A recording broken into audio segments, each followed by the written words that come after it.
right, so welcome back for another podcast on this time financial advice for someone in their 30s. So I originally wrote these back in 2021 and did some minor updates every couple of years. And I thought, this would be a good idea to bring Justin into the conversation because Justin can sometimes think of things that I forget about. What did we forget talking about last week or the last episode on financial advice for people in their 20s? Well, I think ever since the first time you wrote this, these installments, one particular account that we've talked about in the past is the FHSA. So I think now the FHISA. So incorporating that into the saving strategy, whether in your 20s or 30s, I think it's a good update to include to say that that is a new, very viable account in current days. So obviously that is apt for that episode, but also this one, because if you're starting to save for a home down payment, it's a good way to save. And it really should be kind of the first place to look at to save because you are getting a tax deduction for money you put into a FHISA. And you can potentially take it out tax-free for your home purchase. Or if you don't buy a home, you can sort of shuffle it over to your RSP. And then it basically has the same effect as an RSP contribution. So very versatile account. We have an entire episode dedicated to it. So just check through either check through your podcast viewer or else I will have a link in the blog post once it's updated. I think it'll be a great reference, yes. And I've already had one client withdraw money for first home. So we opened it and we closed I did it. too. So, it was basically money in, money out, all in 2023, and it was worth it just for the $8,000 tax deduction, right? Because the day you got the same money in hand.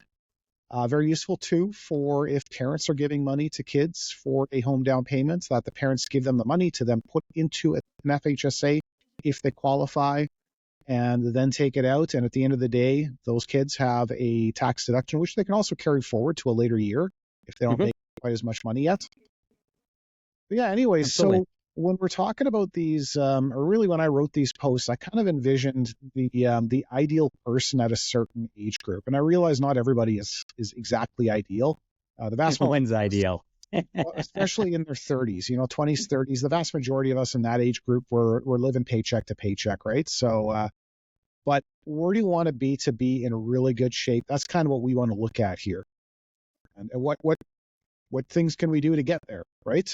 That's right. I think anything we just recognize the options and the possibilities, and we start earlier, we're never going to be able to squeeze out, and no one's going to promise you another year or give you another year, right? So that is what we have at youth, is to be able to start things early or consider things early. And whatever the accounts we talk about, whatever the planning we do, as long as we start early, whether it's the 20s or the 30s, even for some people, even the 40s, but just it's a path. And I think it's not ideal for everyone, but it's a path that I think is a very appropriate thing to review. So yeah, I'm happy to revisit this.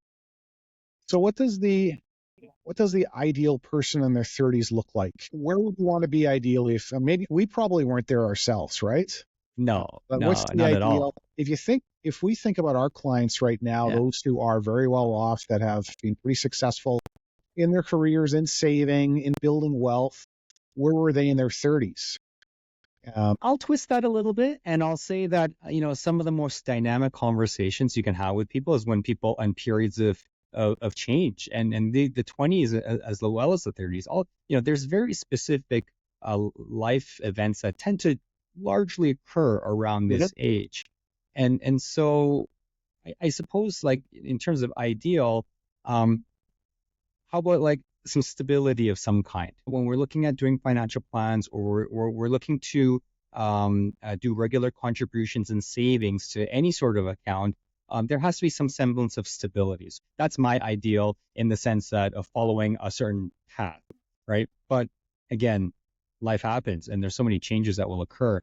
But that's what I'll say, is that kind of a regular cash flowing, can take care of my own personal needs and expenses, and then will have the ability to plan, and not only plan for, but be able to actually save for future years, whether it's retirement, whether it's for a vacation, what have you. That's how I'll take it. Yeah. So you're steady in your career. You've got good discretionary income, Hmm. good capacity to save. You don't have a bunch of consumer debts. Maybe you've got a mortgage, but you've also probably got a good chunk of that mortgage paid off. If they've already worked a lot towards those goals, maybe they're Hmm. starting to save for their kids' education, things like that. Um, and really, at that age too, I think if you have a good 5-figure amount saved up for retirement, good on you. You're well ahead of the average person, but you're not quite at the ideal yet. I would say if you want to be in a position where you're going to have a really good, comfortable retirement, by the time you're in your mid 30s, you should definitely be in the 6 figures for what you've saved for retirement, and or you've got a good number of years put into a defined benefit pension plan. So I was just going to ask you about that, is just to ensure like that is outside of, say, CPP. Like I may bring that up, and then you might, some people raise some eyebrows and say, how the heck, I can barely afford a home right now. How do you expect to have a six How can figure I sort have of like three balance? hundred thousand dollars Right. saved up? Yeah. Yeah. Thing is, though, if you're working in a government job and you're putting money into a defined benefit pension plan, they effectively have that much saved up for you already. If you are Hmm. working, if you don't have a defined benefit pension plan through work or any kind of pension, Hmm. really. Um, Sorry, Yeah. go ahead. I would say I'll put a caveat to your comment, and the way I'll interpret that is that if you've been able to work a little bit or some years and in your 30s, right, and have some savings of some kind, whether you realize it or not, you may quite likely have that accrued, right? And in Exactly. Yeah. terms of Yeah. workplace benefits, your individual benefits, things of that nature as well, right? And so don't be freaked out by the Mhm. fact that you may not have that amount in absolute dollar terms. However, there are many out there who just they don't have that pension plan through work, whether defined benefit or defined contribution, and they're not Hmm. 10%, Hmm. 15% to their RSP of their income. Hmm. And they're way, way behind. But you have to think about it. If you were working at a job where you had the forced savings of putting money into a pension plan, you'd have that. Okay. So a key thing Okay. really is to force yourself to do that, even though no one's really holding a gun to your head and saying you got to put money into an RSP. If you want to be in a comfortable position in retirement, when you're at that point where you are making a comfortable income, you should be putting that 10 to 15% aside. And there's no rule of thumb as to Yeah. how much, Yeah. but that all comes Yeah. down to your financial plan. I was going to say one other big thing when it comes to their 30s is there's lots of competing goals. So, what I'm saying here, this might, for some people watching this, listening to this might seem completely out of the question. I can't save 15%, or I also have to save money for my kids' education, or I want to pay off my debts and this and that. In our 30s, probably when we need financial planning the most, when there's probably no one here to give us financial planning in our 30s. There's no wealth advisors chasing you down if you're in your 30s and you've got $30,000 saved up. But that's actually a time when we need, The smart ones are, but yeah. yeah, or you might find fee only planning, but this is the age when we actually need the most financial planning because we've got all these competing goals. That's a big Yeah. part of it too. I mentioned last Yeah. time that pyramid, which we'll go over again at the end of this, is Hmm. meant to help you basically rank those goals, know what to focus on first before you go up the various notches of the ladder. Yep. No, it's balance is what I wanted to bring up particularly, and I feel like you almost have to recognize the fact that balance is sort of it's unattainable. True, everything you aspirationally you can't balance. Yeah, that's a very good point. And sometimes the answer to your financial planning conundrum isn't how do I save more money? How do I direct more money towards my retirement savings? Mhm. Sometimes the solution is you just got to earn more, and you got to figure out some way to earn more. There's Hmm. people that say, you should be spending your weekends determining how to earn more, or doing the things you need to do to be able to move on to the next level of your job. We Yeah. cannot, especially when you're in your 30s and 20s, you cannot ever sit idly by and just accept that this is my paycheck and that's what I got Yeah. to work with. And I'm just okay with that going up with inflation. You Hmm. should be at every point of your career, really, up until you're at a comfortable level, be determining how do I increase that paycheck? What courses do I need to take? What actions do I need to take to get to that next notch of my Yeah. career? Yeah. Don't undersell yourself, right? And again, incremental compounded growth. In your 20s, doing that every year, every single year on your own income or your own salary, and do that over the course of entire a lifespan of work, the And the the sooner growth you on do that it was too, tremendous. The Yeah. longer you're in the markets, the more it compounds. I think about my own career. If perhaps maybe if I made the move I made from the bank to Canaccord Genuity a few years earlier, I might Hmm. start building Goose Wealth Partners a few years earlier, and it would be bigger today as a result. Or if Hmm. I maybe took more initiatives in my early years building, because it was growing fairly slowly. Again, it's just like with your career. You make those decisions early. If you can graduate university in 4 years instead of 6 years, like me, if I just started my career in 2002 instead of 2004, then yes, that could have put me ahead of the game a bit more. One of the areas where I think people in their 30s really should be putting a lot of priority now. I know Justin and I, we are mainly investment advisors. We talk investing. Last time we talked cash flow and things like that and our financial advice for someone in their 20s. But I think in your 30s, one thing you should really be starting to pay a lot of attention to is your estate planning, which sometimes might sound like, why should I care about my estate? I'm 30 something. I'm not going to die for many, many years. I haven't really thought about what's going to happen when I die at age 90. This is not about what happens when you die at 90. It's about what happens if you die at 35 or 40 or whatever. And most important, because when you're in your 30s, you likely are getting married and starting a family, and you have dependents. And you need to worry about what happens with them. If parent dies, both spouses die, what happens to the kids? And one thing a lot of people put off much too long, which I think is an absolutely crucial thing to put in place as soon as you have kids, is get a will done in some form. And a will can be done a number of ways. The ideal will is one that's properly done and notarized by a lawyer. Typically, those cost $1,000 or more to get done. But at the very, very, very minimum, there's two other ways you can get a will done fairly cheaply. One is free, which is a holograph will. You just basically write down on a piece of paper. It has to be in your own writing. It can't be typed out and signed, but you write the whole thing and sign it. That's a very, very minimal will. It's not my recommendation to do that, to do only that. But if you're doing nothing, it's better than nothing. And then there are services online like Willful, who also offer some help in drafting a will.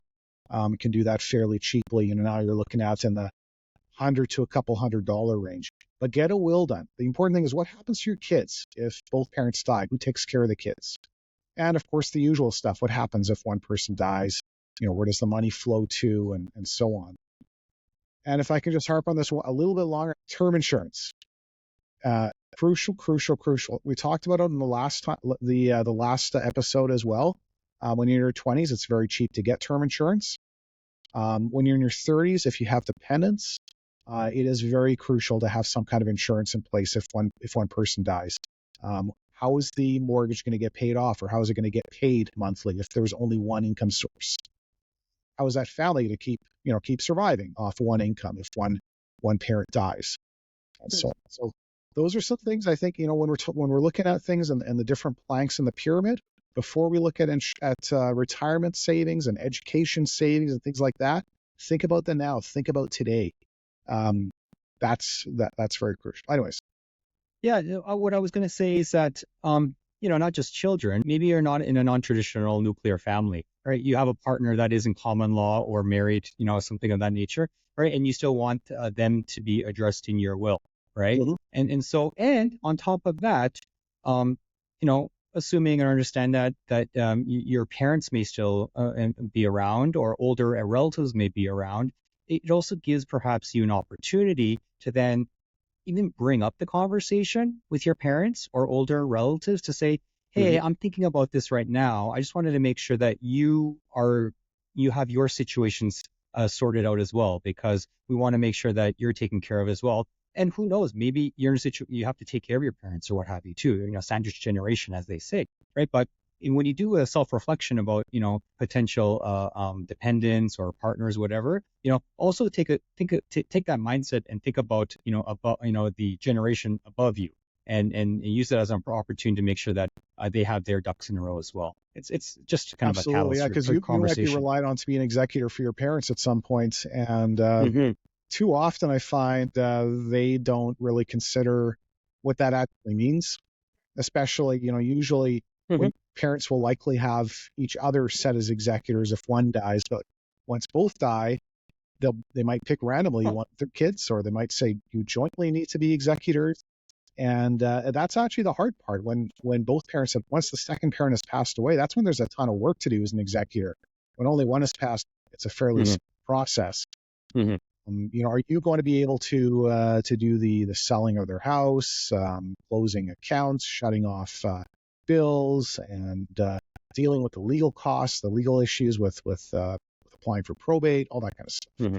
So good to have those discussions. Okay. Uh, so moving on, we mentioned this already. Education savings might seem like a priority. You're a young family. You've had a couple of kids, and you're thinking now about their education savings. We've done an entire episode on RESPs. I think we did that last year, and then we did one not long ago about withdrawing money from RESPs. So we won't take too much time with this. 2 points though. I'll let you talk first, Justin. What will be your number one point when it comes to RESPs? Like it being in an airplane and listening to the safety talk. They say put your mask on first before you can help put the mask on somebody else, right? And what that means is that you need to take care of yourself first. If you're not in the ability or capacity of making sure that you're okay, there's no way you're actually going to be a hindrance to the others, quite likely, right? So put your mask on first, then put the mask on the kids, your spouse, whatever. So you can probably get the symbolism behind that.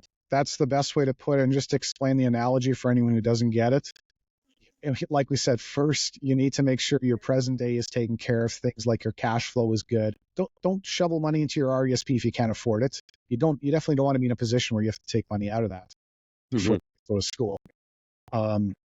Make sure you've got your estate issues, solved. You've got insurance in place for the family. And key thing is, if you're looking at how to prioritize saving in an RESP versus an RRSP or TFSA for your retirement comes first. That's putting the safety mask on your face first. When you get to the point, and sometimes those things align, especially with people having kids later and later, retirement might align perfectly with when your kids start to go to university. Well, if you, because of health, you have to retire at 60, 65 or whatever, and your kids are going to school and they need 15,000, 20,000 a year to pay for tuition, well, they've got options. They can look at borrowing money. They can work. You can't work. We just said, for health reasons, you can't work anymore. You need to have money saved up for retirement. So again, that's the priority. Once you know you've got a solid retirement plan in place, then you can go ahead and look at the education savings strategy and how much can we put in and get that free money from the government and all that kind of stuff. Yeah. My only addition to that with RESPs, and this applies to a lot of young families because they don't really learn much about RESPs in school, or they've maybe just heard about them from the bank or a salesperson, is avoid scholarship trust at all costs, or group RESPs they're also called. This is of course mentioned on the RESP wiki and the podcast that comes along with it. muhs.ca/RESP to find that information. It is important, of course, to make sure you've got a good retirement plan in place. One thing I look at in my blog post, and this applies, I think, more and more to people in their 30s, or the questions they ask me at least, is how should I prioritize putting money in my RRSP versus TFSA? Some people are fortunate enough to be able to max out both of them. Where should I be focusing on? And again, everybody's going to be a little bit different in terms of and what your intentions are for that type of savings. A fulsome conversation about your plans and your desires and all that, I think will help guide towards how you allocate a dollar's worth of savings. Important too is make sure you understand the difference between your investment strategy and the account itself. The account is just an account. You don't invest in an RSP. You don't invest in a TFSA. You invest in investments within an RSP or TFSA. Each of them is a bucket. They can pull the same type of investments. TFSA can have cash in it. That cash can be your emergency fund for a lot of clients. That's how they do things. We have that. They have lots of TFSA contribution space. So they have one TFSA account is savings, and another one is for retirement.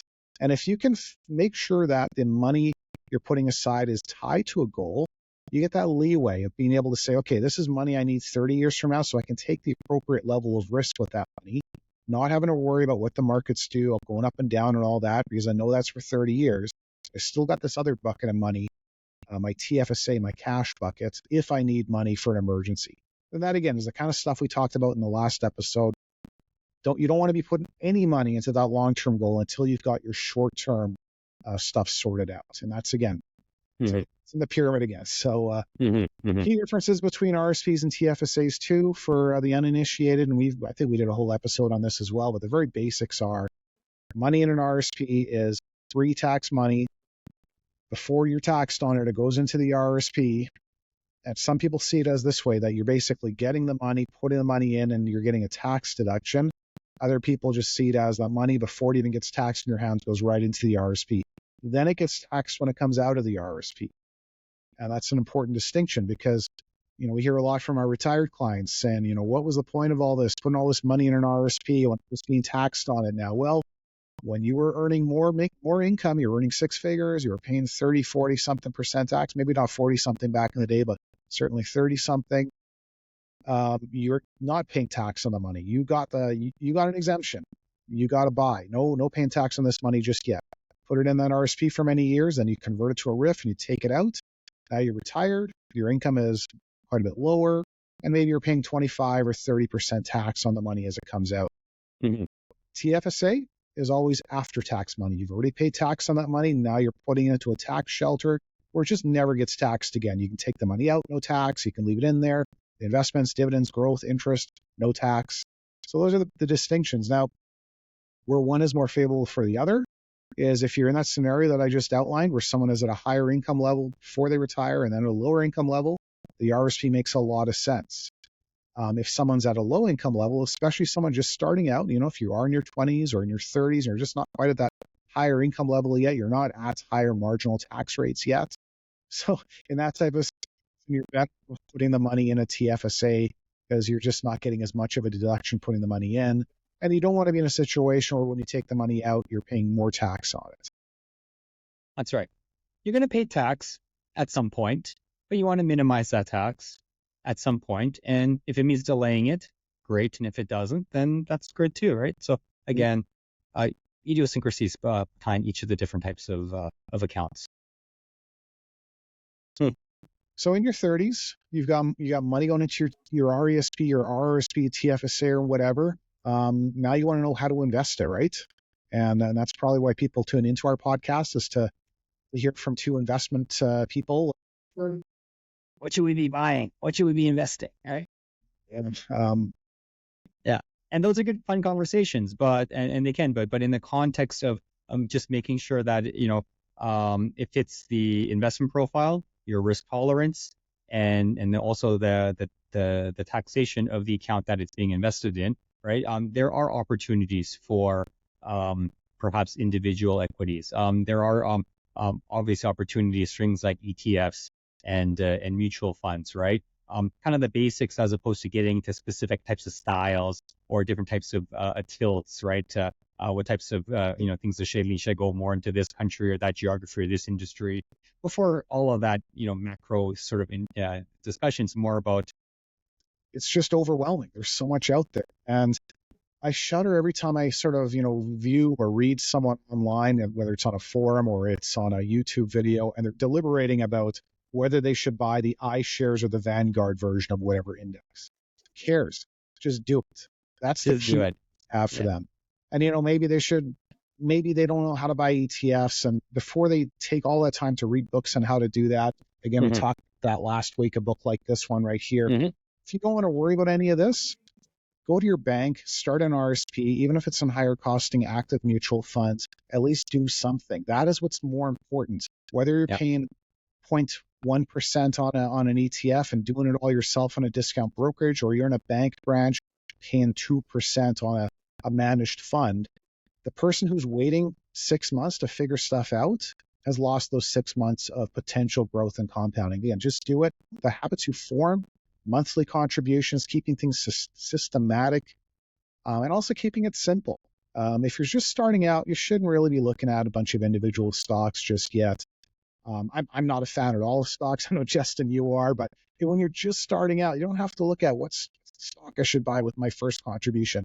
You should be putting that money into just something diversified. Again, whether it's a mutual fund or an ETF or whatever, Just do it and make it as unexciting as possible. You know, there's when I first started investing, I made it really exciting. I traded mining stocks, and Yeah. so I guess this is my 20s, but even into my 30s, I was trading these things, your biotech, and I love these movies like Wall Street, Wolf of Wall Street, Boiler Room.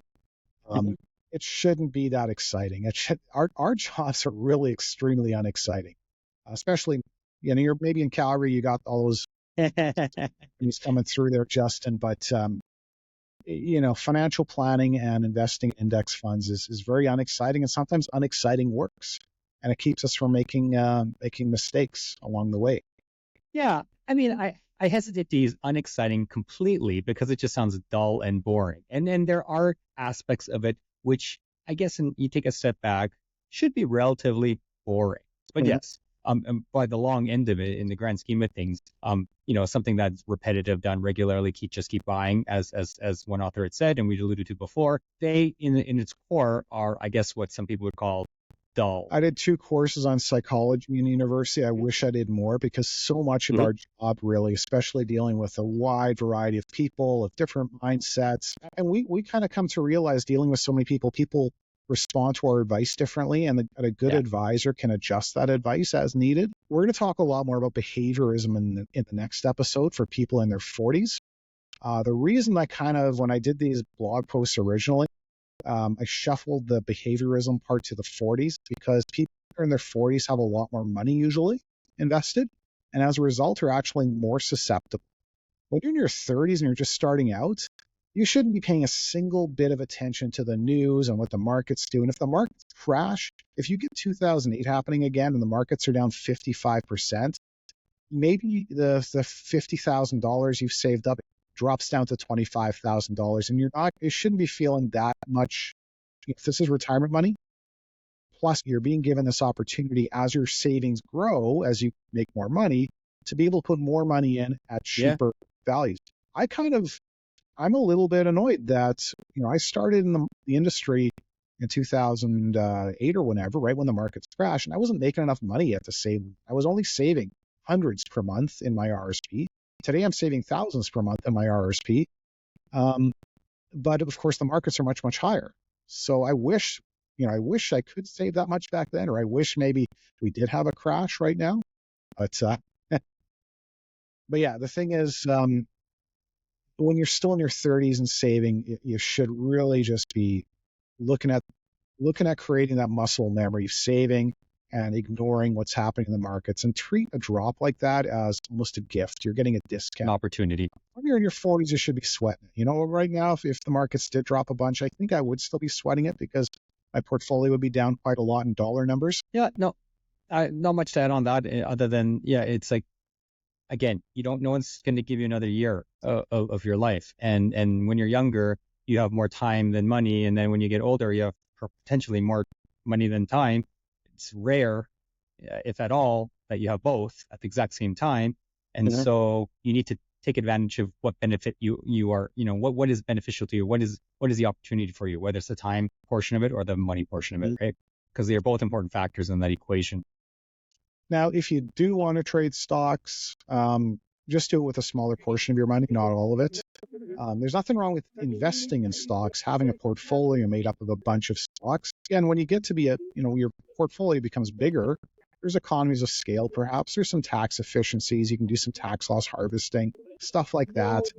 It's not a must. I think most people are fine just in index funds, but trading stocks should not comprise the majority of your investment portfolio. So you should not be looking at trading in and out of things throughout the year. I have a Well, type of fund I use both for myself and for clients that is kind of like, we're talking about behaviorism. If someone wants to have that fund that is going to be hyper active, is going to pick companies, hot companies, get into Nvidia, I've got a fund that I use for that. I don't want to recommend it right here, but it helps me. It helps keep me from trading a part of my portfolio. Helps keeping my clients from trading part of their portfolio. I bring this up with some colleagues in the industry who are very, very evidence based, and purely they think everything should be 100% indexes, and they laugh at me for owning this particular fund. But it's there again to basically scratch that itch. Maybe it's 5%, 10% of a portfolio. That's just in something that's going to react very differently than the rest of the markets and is active. But Yeah, I think somebody like you would probably chuckle at me following down and say that, oh, why are you doing individual equities or stocks or individual positions when you can just have a mutual fund, right? And so what I find is that sometimes, um, having children, you kind of have to see them fall off the bike, right? You learn that way. You learn your tolerances. You learn your experience. There's no better education than experience. And, admittedly as well, through my own personal experience and through the experience of others, is that sometimes you need to see the highs, you have to experience the highs and the lows of a situation, say a particular position. And then from there, you have to build off of that and say, how did I feel? How did I react when it hit an all-time high? Did I buy more? Did I go all of a sudden pre-spend it? Did I just talk incessantly about it?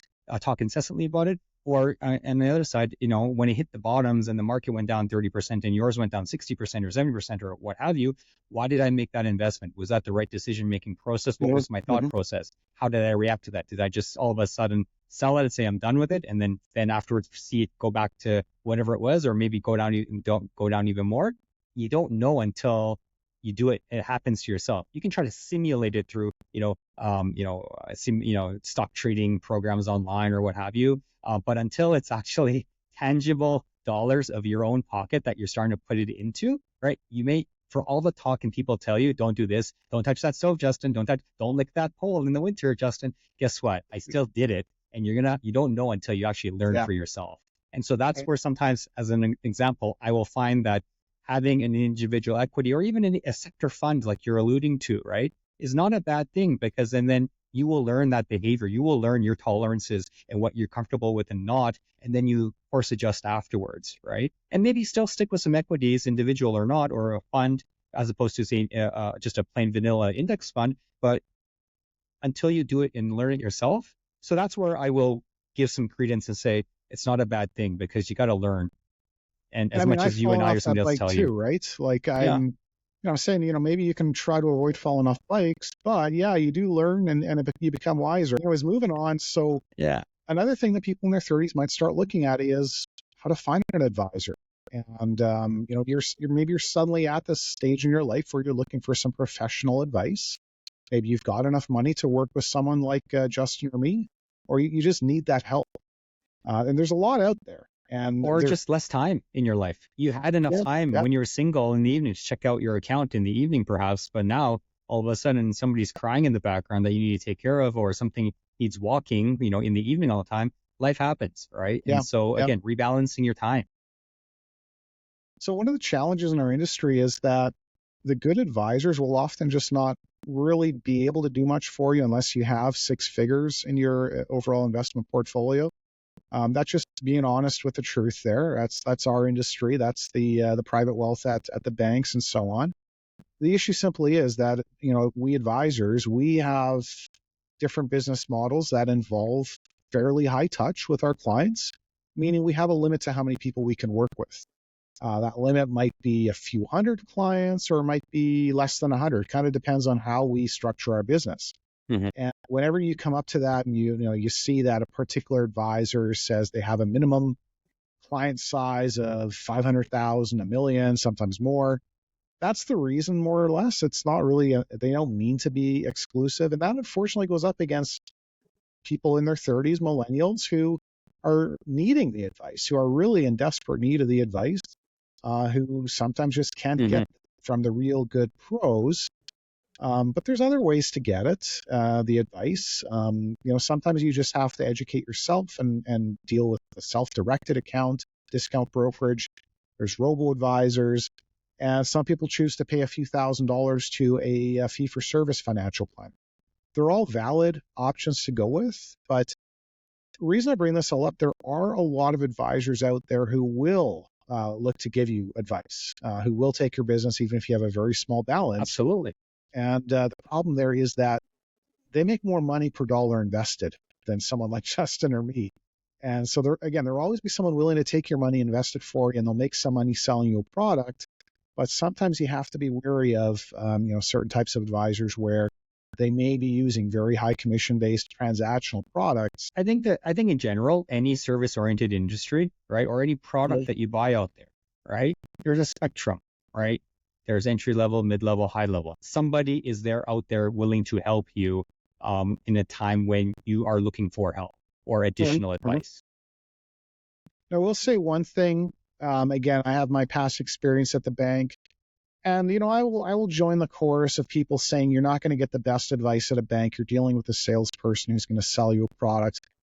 But with that being said, again, if you're at that level where you've got 10, 20, 30,000 in your total investment portfolio, instead of taking this to heart that the banks will only do you harm, the banks will actually do a lot better for you than some of those other people out there. So go to your bank. If that's your choice, go to your bank. You're going to get some basic advice. Again, like I said earlier, just start investing, open that account there, start investing in some mutual funds. They might be high cost or whatever, but if you're starting with $10,000, if it's 2% or 0.2%, it's not going to be that big of a deal to you. You could do worse. Again, if you took the mindset that the banks are bad and you look elsewhere, you're just going to end up going to someone who's just going to sell you something like a segregated fund. I think I've mentioned those before in the past episodes.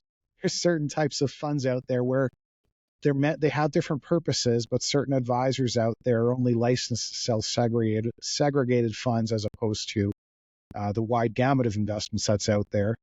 And what I see happening a lot is a lot of young people, because that's the only type of advisor who's willing to give them the time of day, they get put into these funds. And I mean, we can go into an entire episode as to what segregated funds are and how they work, but they're generally meant for a lot older people for estate planning purposes, not for someone who's saving for their retirement 30, 40 years from now. We did, actually, not Justin and I, but myself and Jason Watts did an episode when Justin was in Korea earlier this year on how to find an advisor. And we talk about that a little bit in that episode. And that's, if you are kind of looking for an advisor and want to have a little bit of knowledge around that, one, you can listen to that episode. Two, contact Justin or me, and we're happy to at least give you 30 minutes of our time and give you the lay of the land when it comes to the investment market. You might not be the right client for us because we do have our minimums as well, but we do want to make sure that you may not like us. Who knows personally? Who knows, right? So, but I think a lot of people spend a heck of a lot of time researching, say, for example, a vacation or looking for a specific airline price, right? Or what have you. And then they'll go to the person the bank refers them to, right? Exactly. Without even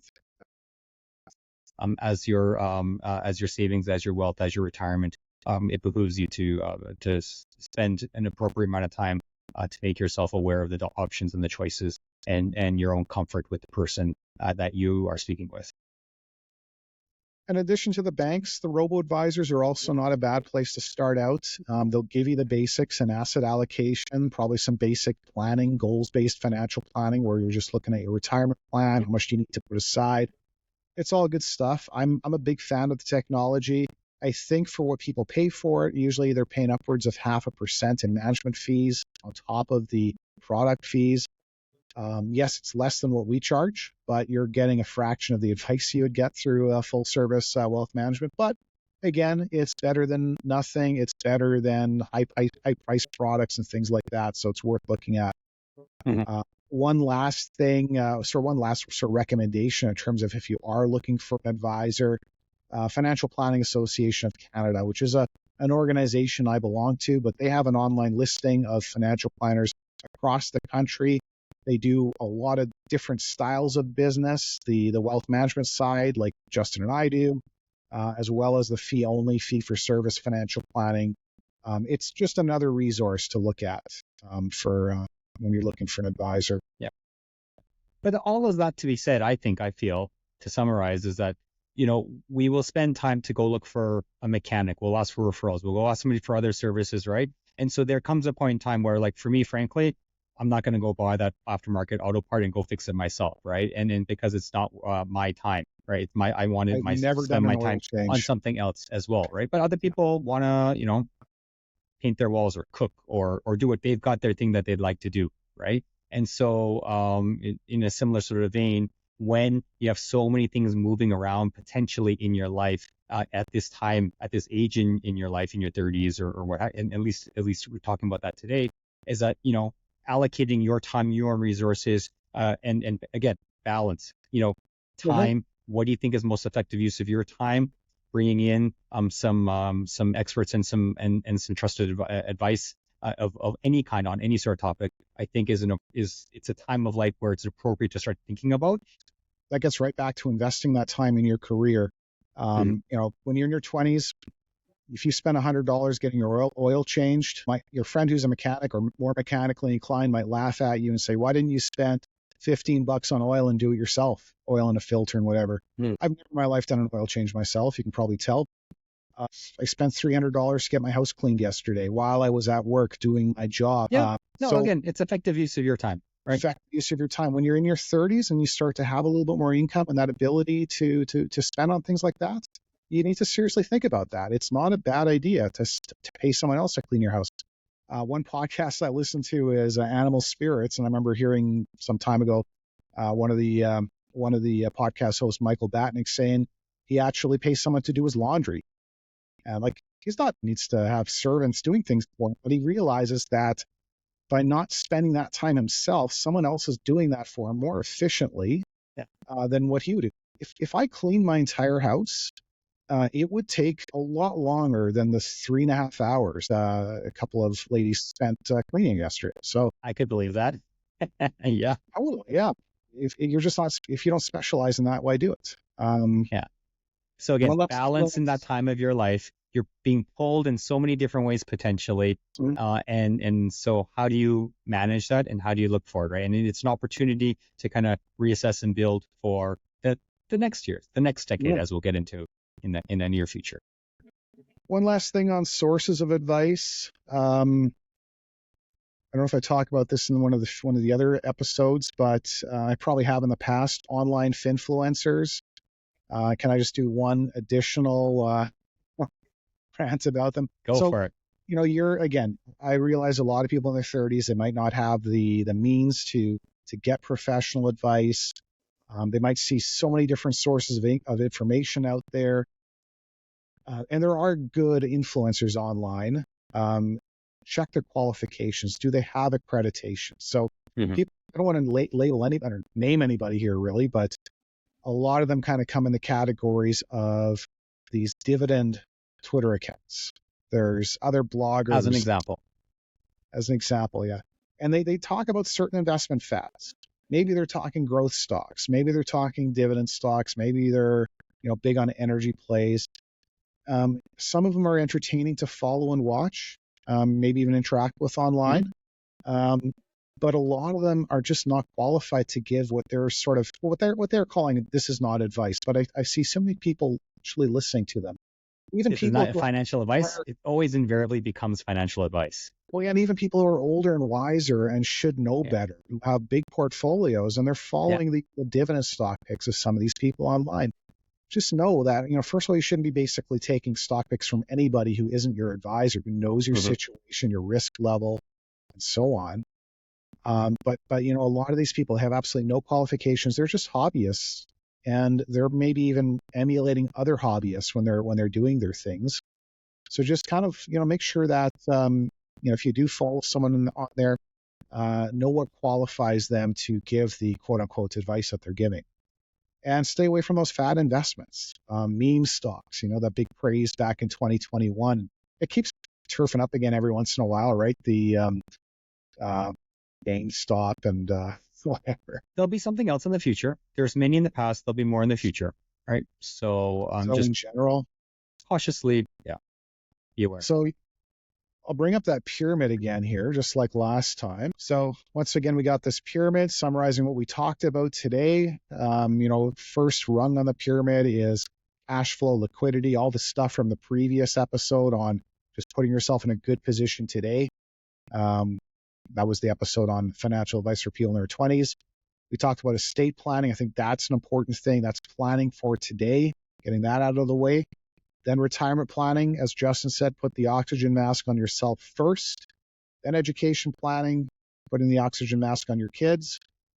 and then anything else, which is, if you really want to buy those meme stocks or whatever, go ahead and knock yourself out, but do it with the money you can afford to lose after you've taken care of all those other things in the pyramid.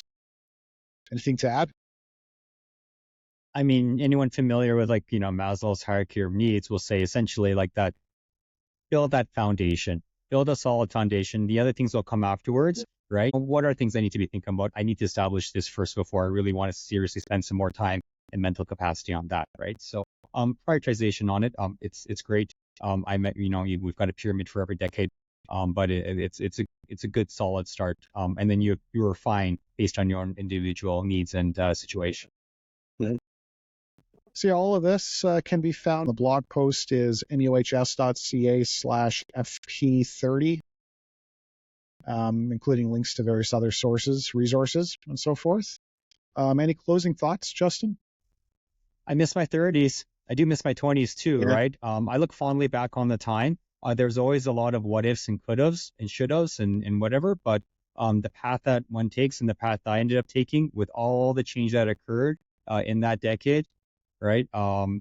Monumental changes in so many different ways. It's fun to look back upon. And admittedly, I wish I was 35 years old again, playing in Masters, and I'm still in Masters, but with 9 years to it, right? But being able to run with the 35-year-olds even faster, it's something you look back upon, right?